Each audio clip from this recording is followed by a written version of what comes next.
పరబ్రహ్మణే నమః. అథర్వణ వేదం 3వ కాండంలో 30వ సూక్తంలో 1వ మంత్రం. ఇందులో విషయం భేదభావములు లేకుండా పరస్పరము కలిసి ఉండుటకు పరమాత్మ యొక్క ఉపదేశము.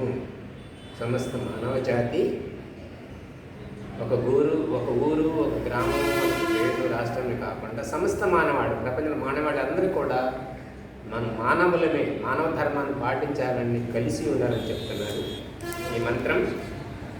ఓం సహృదయం సామనస్య మద్వేషం కృణోమివః అన్యో అన్యమవిహర్య తవ సంజాతమివాజ్ఞా. శబ్దము, దాని యొక్క అర్థము. ఓ గృహస్థులారా, ఈశ్వరుడనగు నేను మిమ్మే ఏ విధముగా ఆజ్ఞాపించుచున్నానో అదే విధముగా మీరు నడుచుకొనుడు. దాని వలన మీకు అక్షయ సుఖము కలుగును. ఇక్కడ విశేషమైన పదం ఉపయోగించారు, అక్షయ సుఖము. సుఖం ఉండి సుఖంలోనే సుఖలేమి దుఃఖం వచ్చిందనుకో దాన్ని అక్షయ సుఖం అంటారు. ఈ అక్షయ సుఖము క్షయ సుఖం అంటారు. దాన్ని దుఃఖ మిశ్రిత సుఖాన్ని క్షయ సుఖం. ఆ సుఖం ఆ క్షణం ఉంటుంది, మరోసారి వేదనలోకి వెళ్ళిపోతే దుఃఖం వచ్చేస్తుంది. ఎందులో? ఈ భౌతిక జగత్ పదార్థాలన్నింటిలో క్షయ దుఃఖం ఉన్నది. అక్షయ సుఖం అనేది పరమాత్మ వద్ద మాత్రమే ఉన్నది. అదే ముక్తానందం, ముక్తి అనంతర ఆనందము పరమాత్మ దగ్గర ఉంది. అది అక్షయ సుఖము. దాని లేచి మాత్రము దుఃఖం ఉండదు. మంచి కొత్త పదం నేర్చుకున్నాం. ఇది ఎప్పుడు వస్తుంది? ఈశ్వర యొక్క ఆజ్ఞను పాలన చేసినప్పుడు.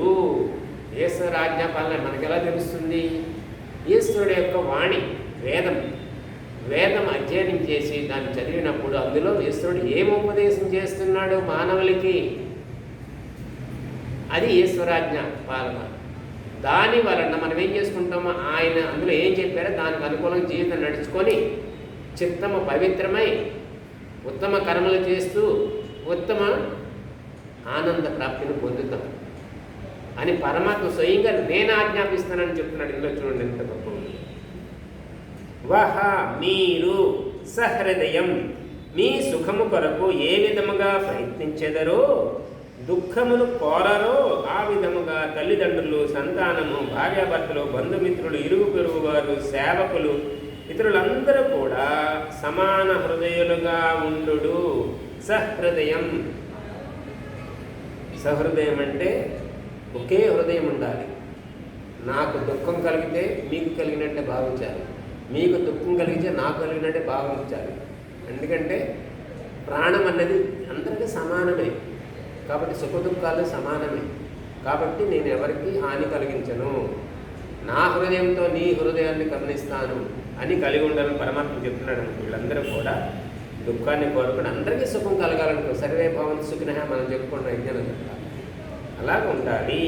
సామనస్యం ప్రసన్నంబులతో ఉండాలి. ప్రసన్నమైన చిత్తం ఎప్పుడు ప్రసన్నంగా ఉండాలి. ఆ పరమాత్మ ఉన్నాడు, ఆయనలో నేను సదా లీనమై ఉంటాను, నాకే భయము లేదు అని ధైర్యంతో పరమాత్మ ఉన్నాడనే చిత్తంతో సౌమనస్యంతో ఉంటాను అనేది తెలుసుకోవాలని ఉండాలి. అవిద్వేషం, వైర విరోధము లేని వ్యవహారమును మీ కొరకు కృణోమి స్థిరపరచను. నాకు ఎటువంటి ఏ ప్రాణి పట్ల, మానవులే కాదు ఏ ప్రాణి పట్ల నాకు విరోధ భావం లేదు. అన్నింటినీ కూడా సఖ్యతతో చూస్తాను, సహృదయంతో చూస్తాను,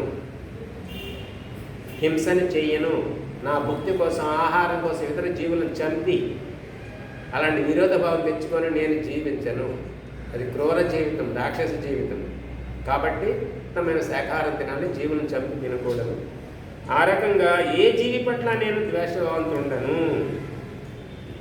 మీరు అజ్ఞ, చంపదగనంటే ఆవు, వత్సజాతమి పుట్టిన దూడపై వాత్సల్యంతో వ్యవహరించినట్లు అన్యో అన్యం ఒకరినొకరు అవిహర్యత ప్రేమపూర్వకంగా వ్యవహరించుడు. ప్రేమ ఎలాంటిది అనేది మంచి ఉపమానం. ఒక ఆవు దానికి పుట్టిన లేగ దూడని అదంతా రక్తంతో ఉంటుంది, అదంతా కడగాలంటే దాన్ని నాలుగుతో నాకేస్తుంది. అంత అసహించుకునేటువంటి ఆ స్థితిని కూడా అసహించుకోలేదు. నా దూడ బాగుంది, నా పిల్ల బాగుండాలని నాలుగుతో నాకి శుద్ధి చేసుకుంటుంది ఆ ఇప్పుడే పుట్టిన దూడని. ఎంత ప్రేమ! అలాంటి వాత్సల్యం కలిగి ఉండాలి మీరందరూ. అన్యోన్యం, ఒకరినొకరు అభిహర్యత, ప్రేమపూర్వకంగా వ్యవహరించుకోనండి. ఆ ఆవు దూడ ఎలా ఉండాలా మీరు కూడా ఒక ఉపమానించిన ప్రమాదం ఉత్తమ సందేశం ఈరోజు మనమందరం కూడా అలాగే కలిసి మెలిసి భేదభావం లేకుండా వైరభావం పరస్పరం కలిసి ఉందాం, అందరిని కలిసినట్టు చూద్దాం. ఓం కిషోర్.